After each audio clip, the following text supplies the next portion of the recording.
this morning's message is, again, the continuation, the second part of that series, Like Jesus. But this time, we will try to understand and grasp how Jesus served during his time. A portion of this message was also shared multiple times from this pulpit, especially the verse that I will be using. I'll be using John chapter 13, verses 1 through 5. But this gives us another perspective of serving Jesus.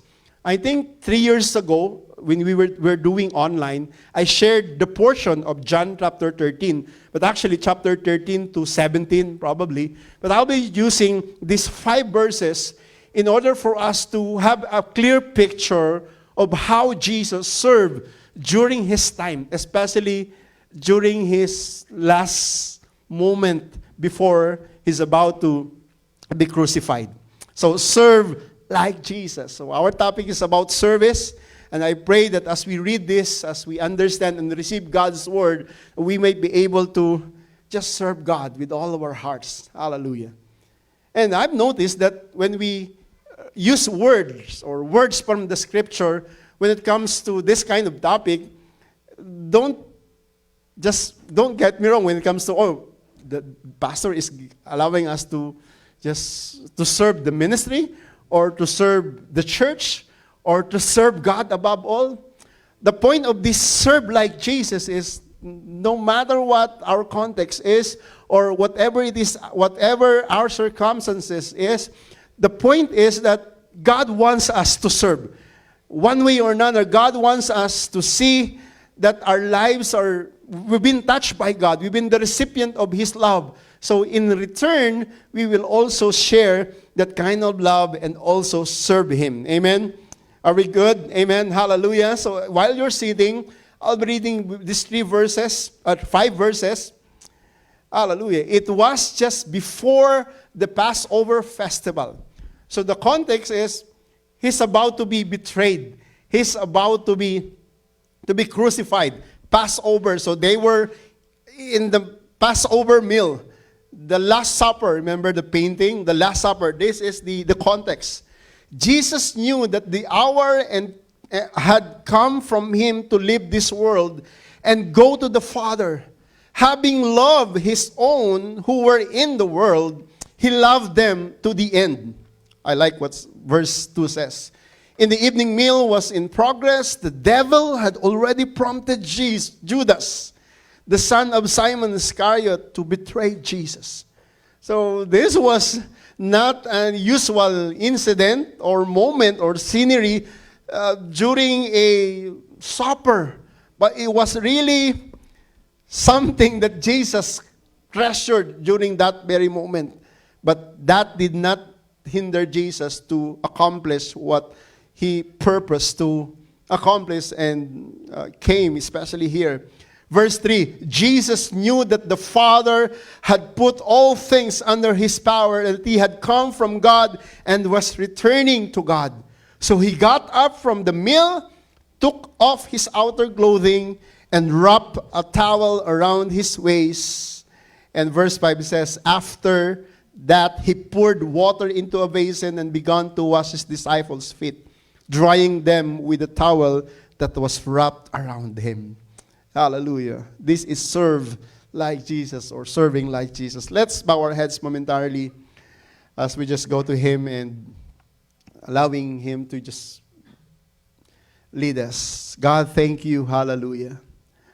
It's been more than 2,000 years since you came here and expressed that amazing love to each and every one of us.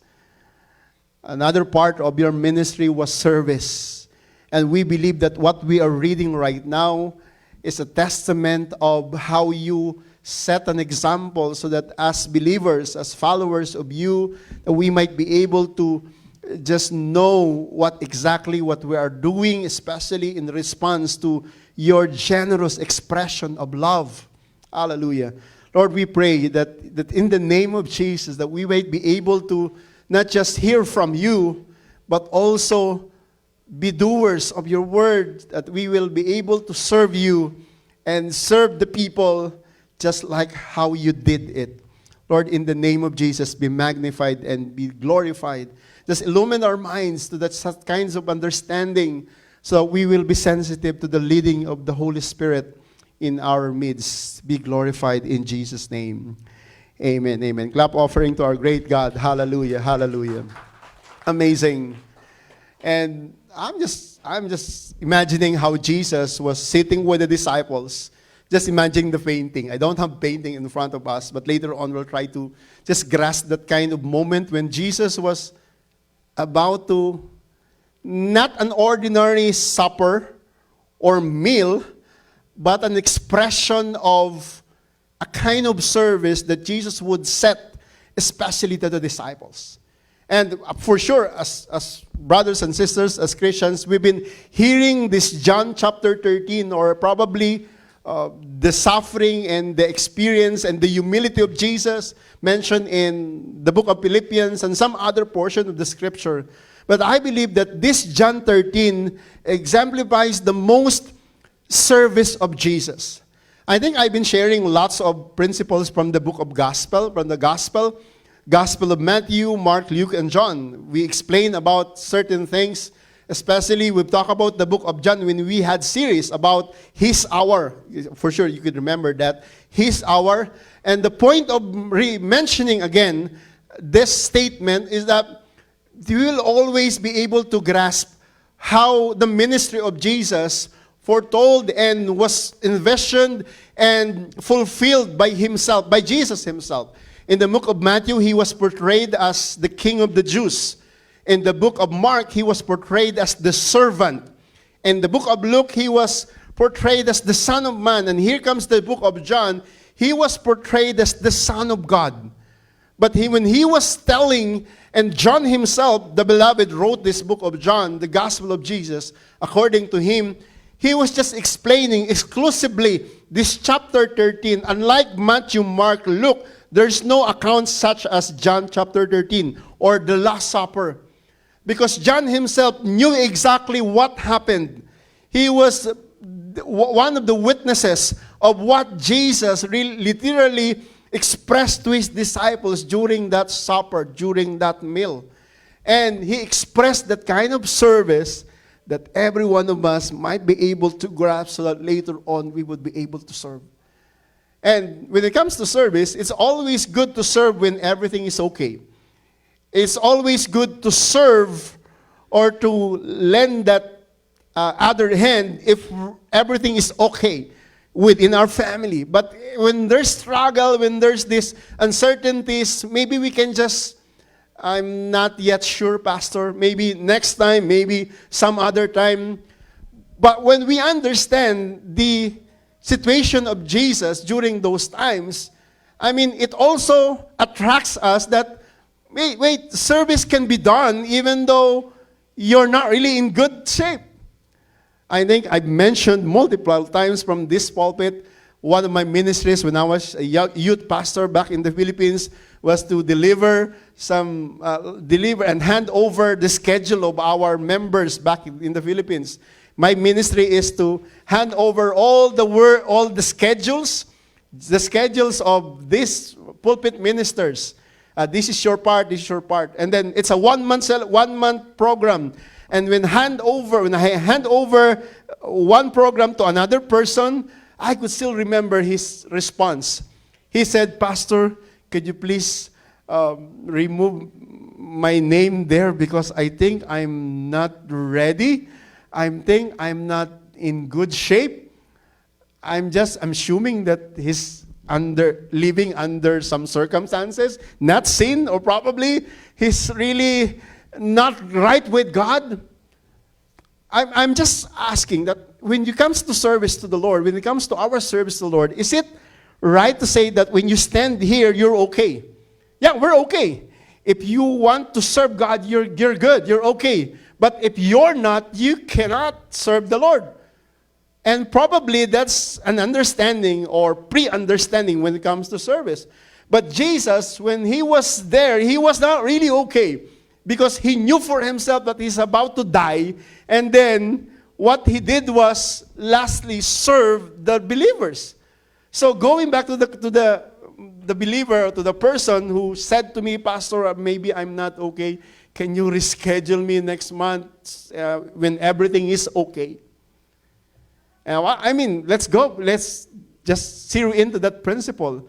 Serving to the Lord, I mean, when you're okay, will not be okay. What do you mean by that? Meaning, you will not be okay when you're serving the Lord. When I say you're not okay, meaning you don't have to be perfect when you serve the Lord. You don't have to be like sinless before you serve the Lord. You don't have to be in full shape when you serve the Lord. Let me clarify that. What I'm saying is, you don't have to be like super, everything is okay. My family is well, my wealth is well, my bank account is well, I'm not struggling, I'm okay. No. Let me honestly confess it to you. I'm just standing here not because I'm good, not because I'm a pastor. I'm standing here because of the grace of God. We could have misunderstanding with my wife, but we don't have. We did not have misunderstanding. But sometimes there were moments in my pastoral life that we had like conflict Saturday night. And I don't have a choice to say, can you text one of the pastors that we don't have any pastors before then. I'm the only pastor. I could not say that, Pastor, I cannot attend, I cannot preach because we have some serious fight or misunderstanding with my wife. And I had that moment. We had that moment, not with Pastor Osha, my first wife then. What I was saying is that, I was able to preach then. And then there's this moment wherein I could have done better if I'm okay with the Lord, especially with my wife. But what I'm saying is, everything that we do for service to the Lord is just by His grace. Even though we're struggling, we can still serve God. Even though we're hurting, we can still serve God. Amen? That's the point. I'm not saying that even though you're not okay, you can still serve God. Yeah, you can still serve God, but you have to seek God with all of our hearts, even though we're not so good in front of Him, but we can still stand. And there's this we're not saying that we're hypocrite, that you're still standing, you're standing there and you're not okay, you're living a double life. That's another different scenario. But what I'm saying is, even though we're in a situation that's not really capable of serving the Lord, or that's our reason of not serving the Lord, that's the exact situation of Jesus. But He still served the people and served God and accomplished what He came to do. Remember His prayer in Gethsemane? What's His word? His praise? But before that, let this cup be taken away from me. Meaning, He knew for Himself that's cross. Meaning, humanly speaking, 100% and 100% God, He was just anticipating the agony of that bearing the cross.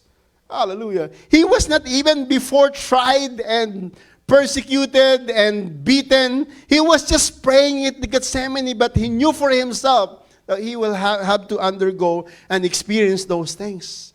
But He said, yet not my will, but I'm here to serve.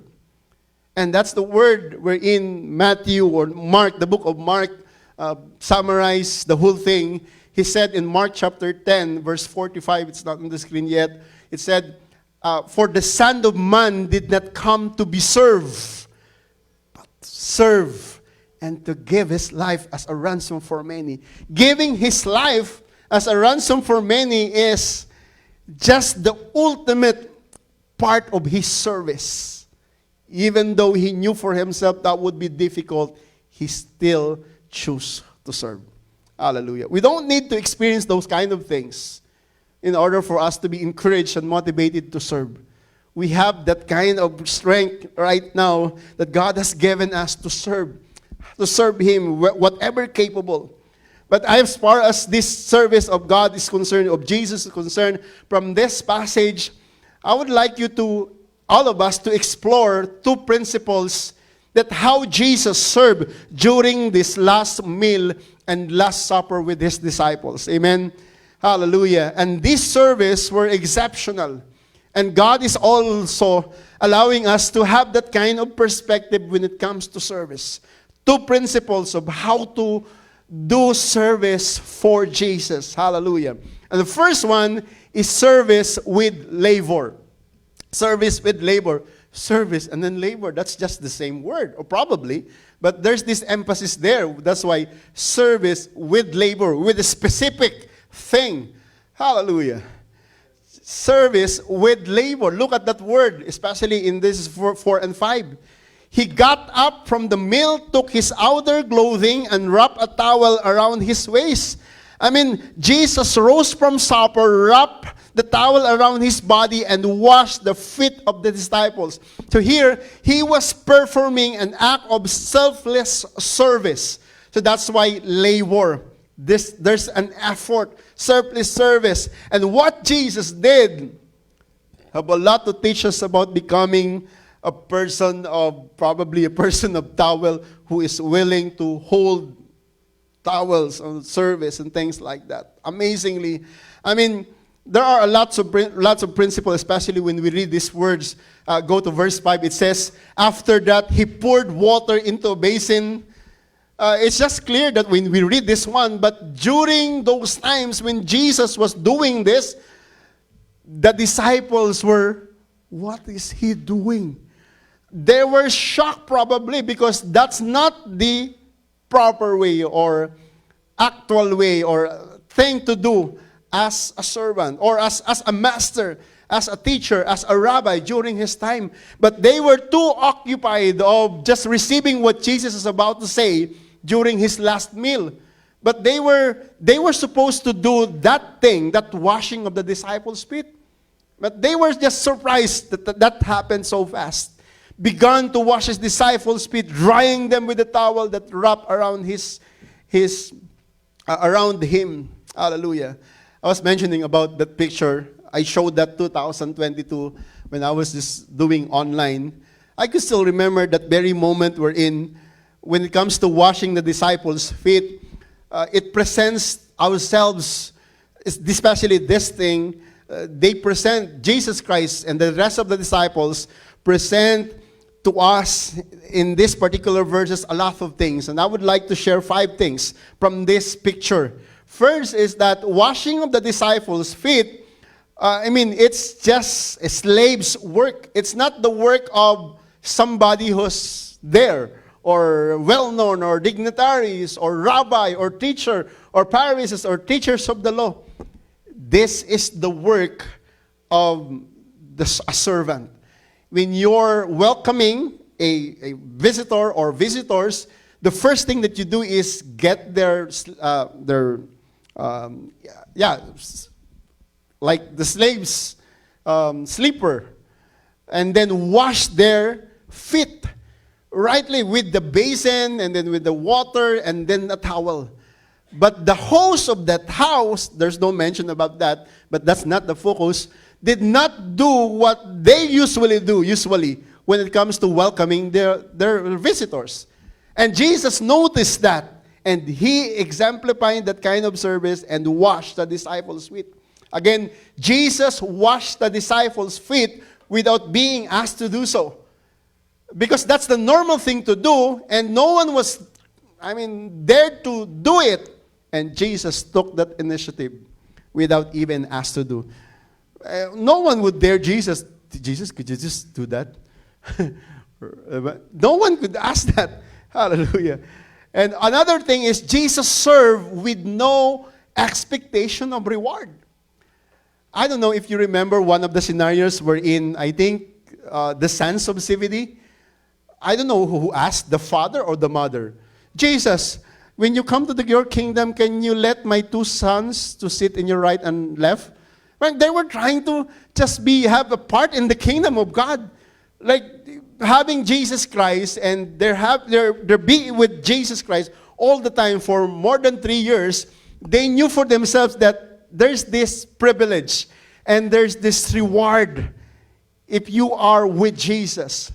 And anticipating those things, they have this notion and explanation and expectation of getting something out of like with Jesus. And washing the disciples' feet, or washing, foot washing, is not rewarding at all. But Jesus served and did that without expectation of reward. Another thing, Jesus, it says here, I like this one, serve the others with a willing heart. Hallelujah. Willing heart is no other kind of motivation. It's just do it because he's willing to serve and he's willing to do. And that's the heart that God wants us to have as well. When it comes to service, there's always willingness. There's always a willing heart. There's no other motive. There's no other personal interest. But there's this always willing heart. And as a pastor, I'm so thankful for our family here that when we talk about things, back in the Philippines, doing church is kind of different when it comes to this nation, this country. We have lots of responsibilities, and responsibility in the church as well as our legal responsibility, CRA, and federal responsibility to our nation. But back in the Philippines, it's just normal, it's just thing.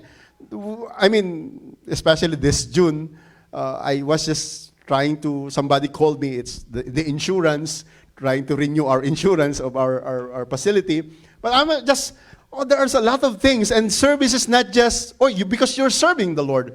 Here, even you're serving the Lord, you have to lay down all what's necessary or required by the government to be able so that our service to the Lord will be as pleasing and as good as what it takes and good as pleasing to others as well as to the Lord.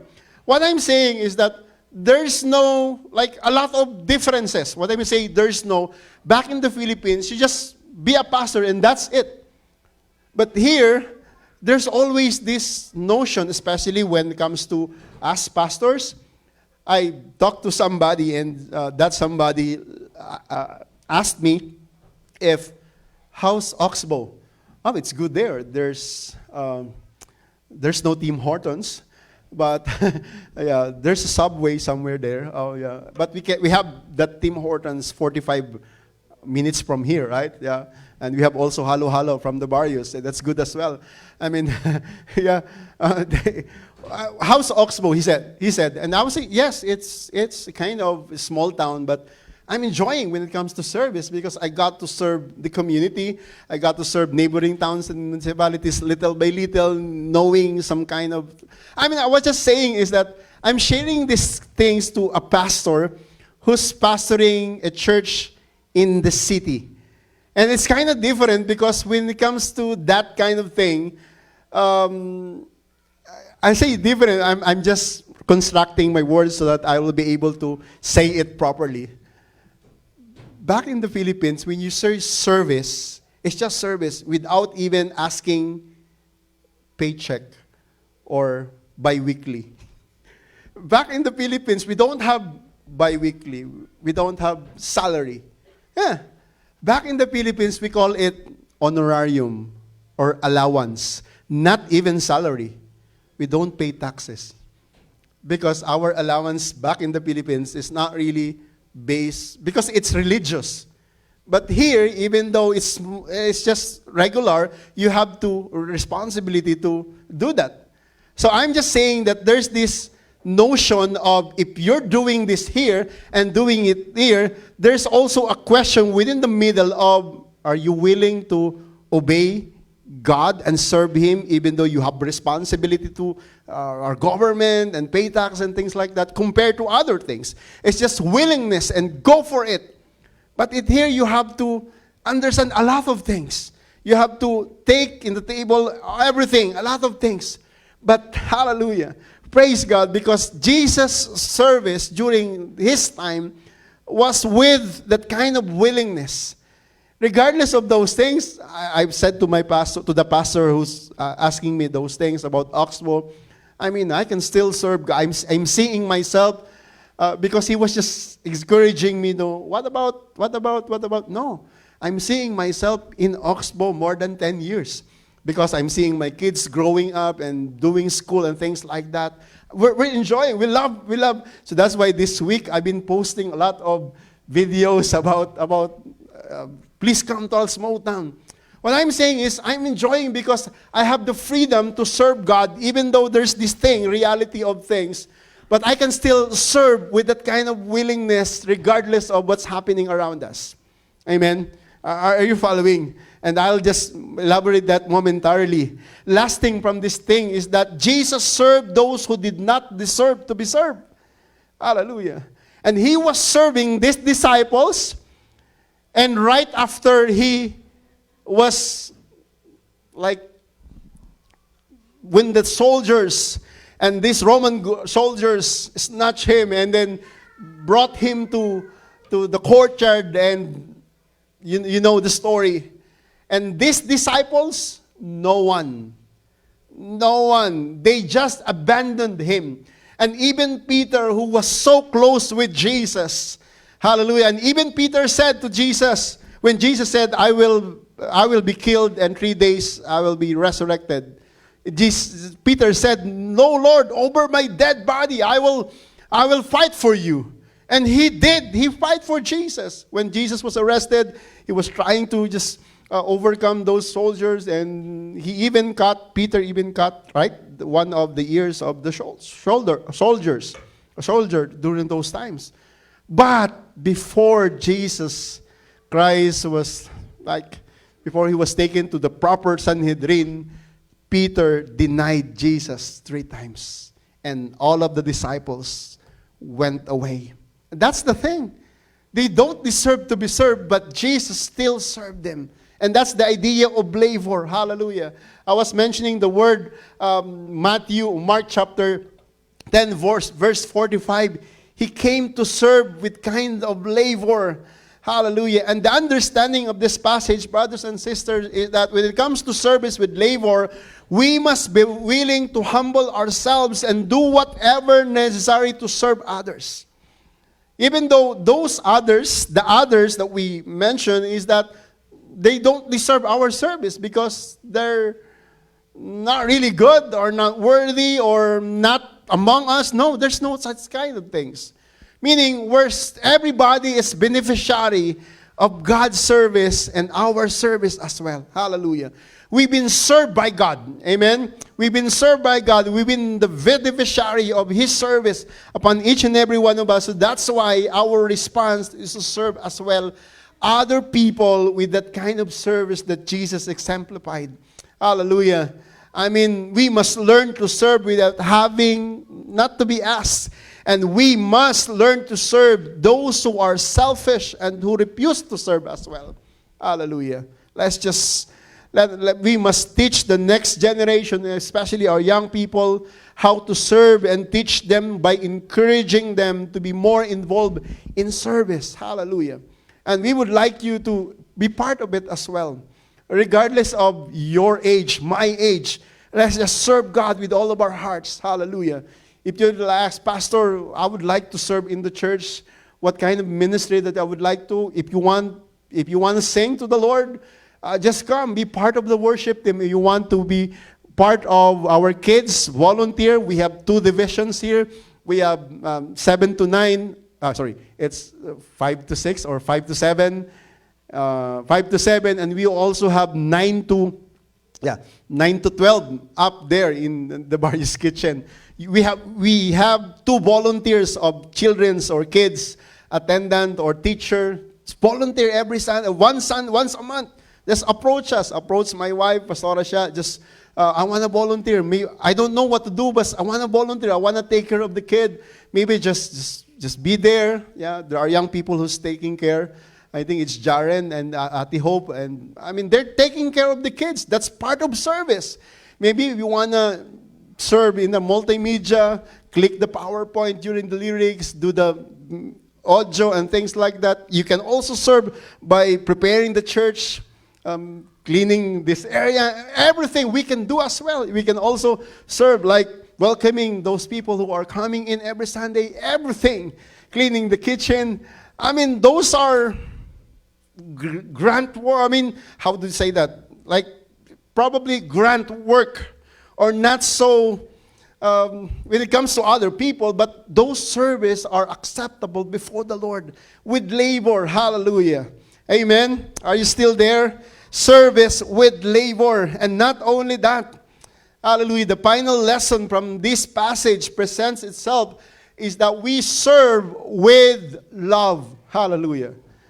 We serve with love. It's not just about service that we are willing, but there's always love.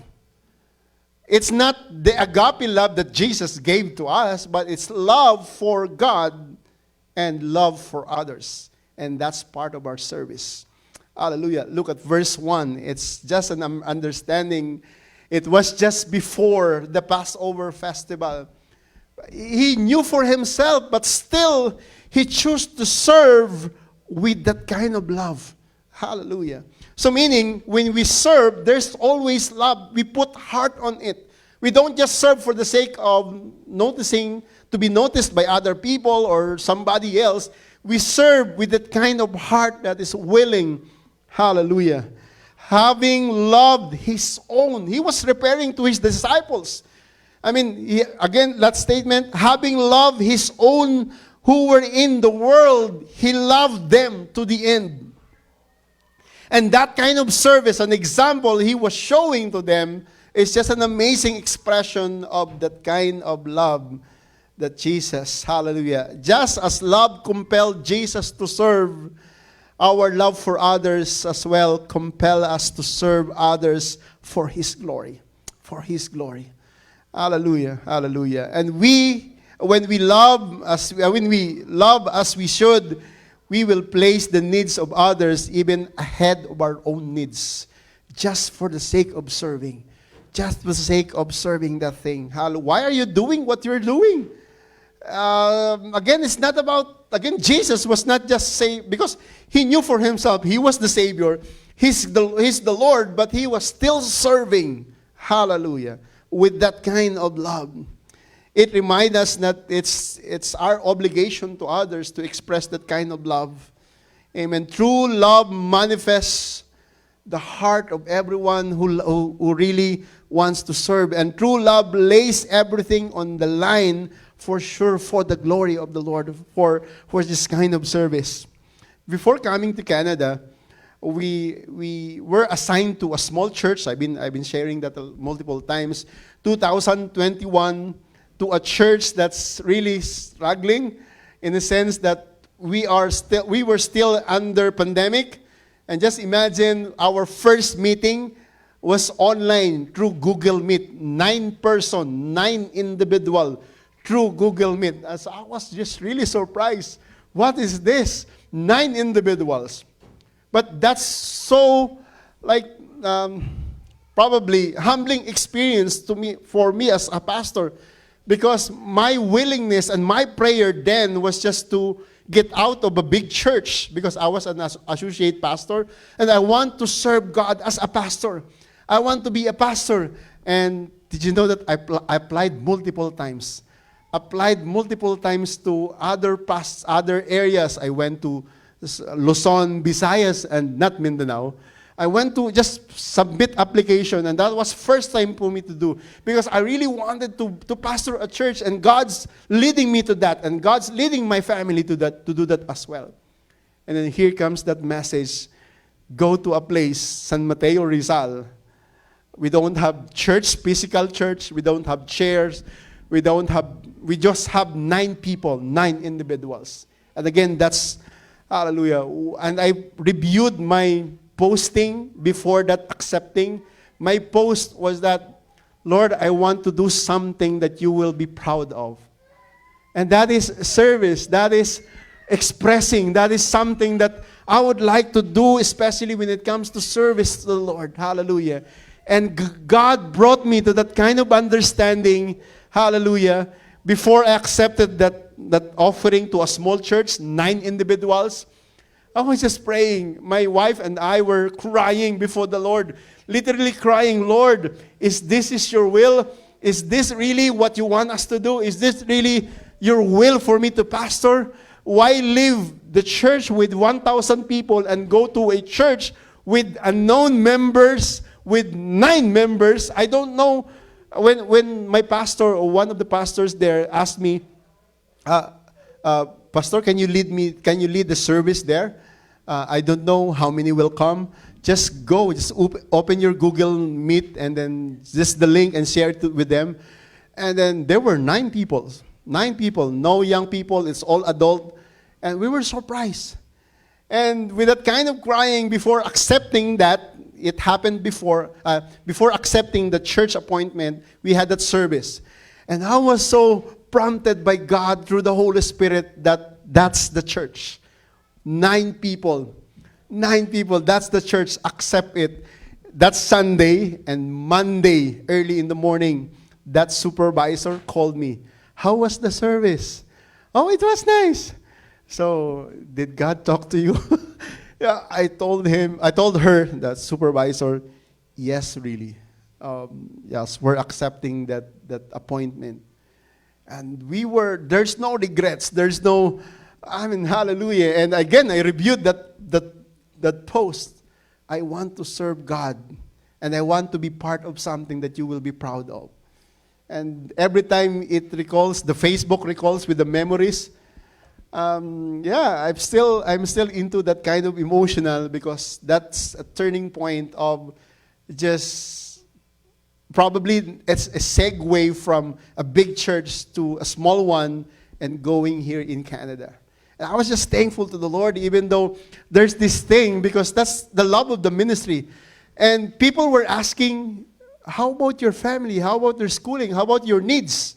Because I was part of the pastoral team with 1,000 members with a fixed salary or allowance, with a fixed salary. But going to a church with 9 individuals, we don't have house, but there it was all provided, internet, everything was provided, but there we only have our car. But we don't have house yet, we don't have church yet, but let's go. What prompted me? I think that's the desire of willingness to serve God with all of our hearts, because that's the love that already put into my heart as a pastor long time ago. And I will serve Him even though there's no assurance or promises of how much or how many or what are the benefits or things like that.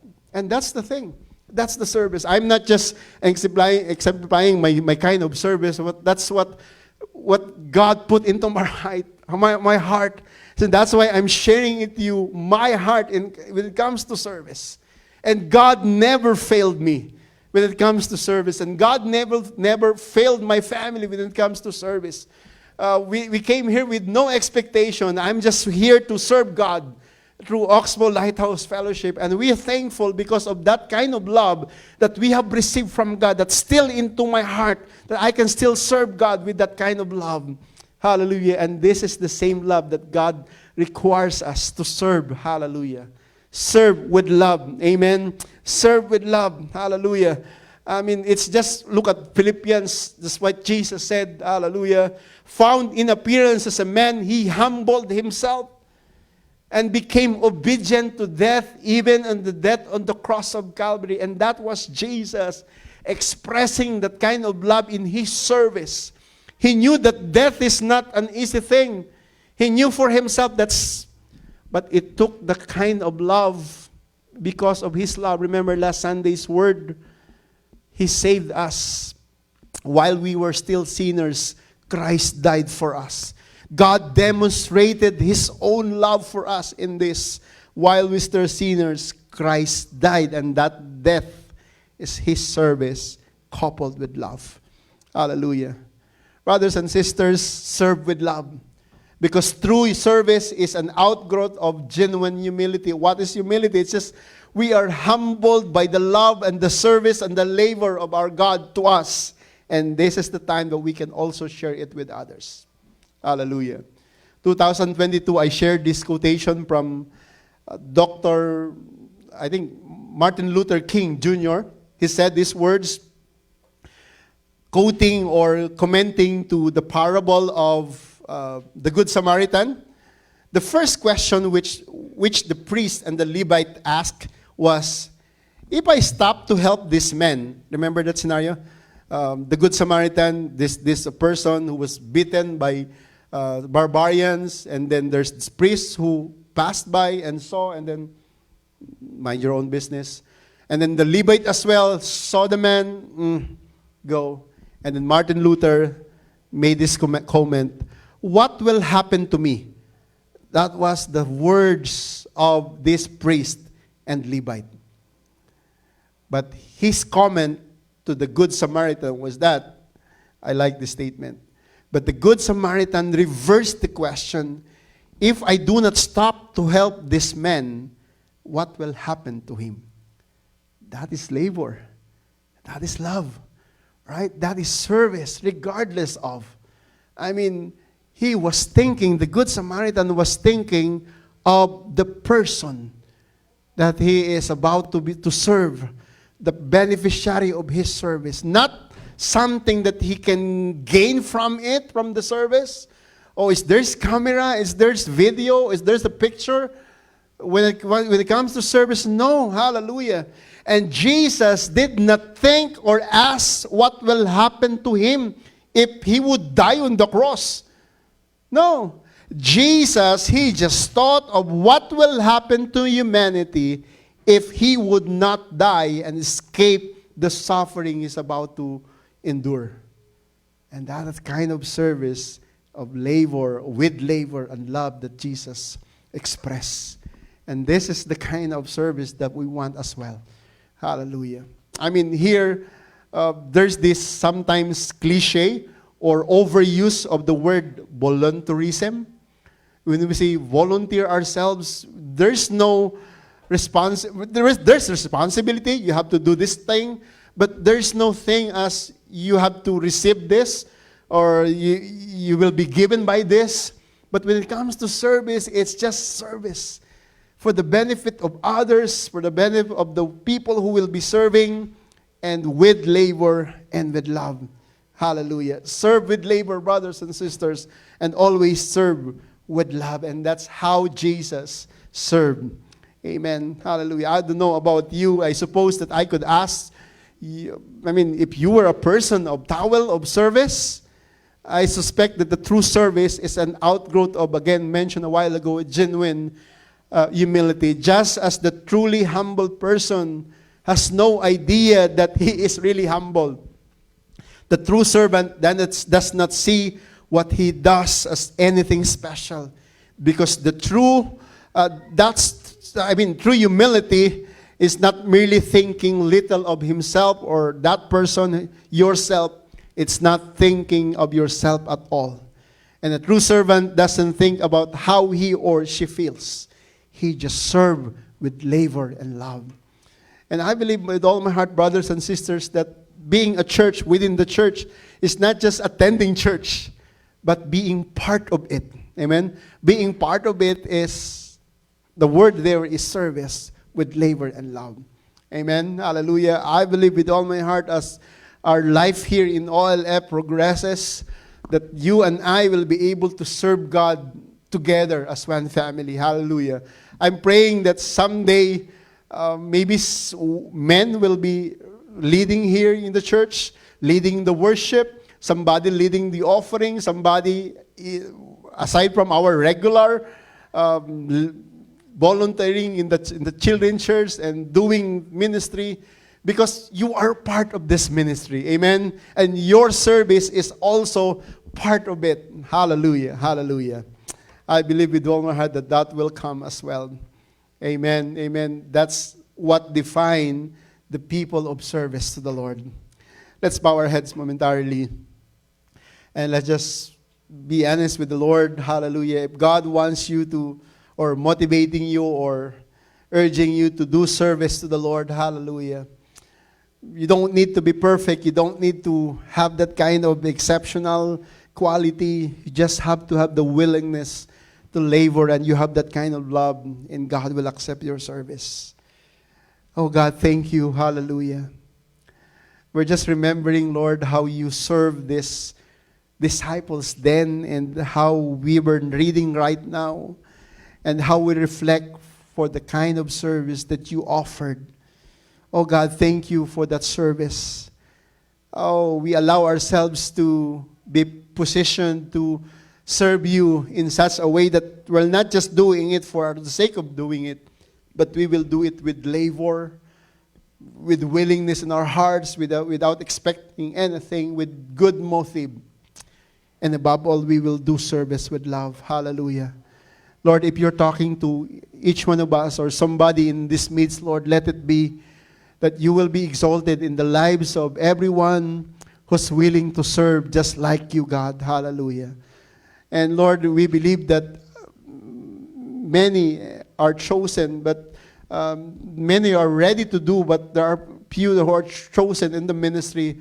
But when it comes to service, this service is available for everyone who's willing to serve with love. Hallelujah. Thank you, Lord, for just blessing everyone who's willing to serve. And those people who are serving right now in the admin, in the children's church, in the music ministry, in the kids ministry, as well as in our media, in the sound, even in this area, Lord God, even those people who are doing back job or not well-known work, Lord, in the ministry. Oh, Lord, thank you for blessing their hearts and continuous hearts of service. And bless their hearts and their families as well. And those who will be serving God in this church and for your glory and to the community, Lord God, whatever it is that we'll be doing, Lord, for the ministry and for your glory, hallelujah. We just pray that you will just bless this, God, for your glory, hallelujah. In the name of Jesus, in the name of Jesus, hallelujah. Thank God, thank God. Thank you for this opportunity, Lord. And I pray as well for these brothers and sisters. We all know that the kind of service that you shared to us, God, hallelujah, through Jesus Christ is exceptional. We pray that you will always bless each one of us, hallelujah. I pray that we believe as well that your service did not stop and end when you resurrected from the dead, that even right now you are still serving each one of us, hallelujah.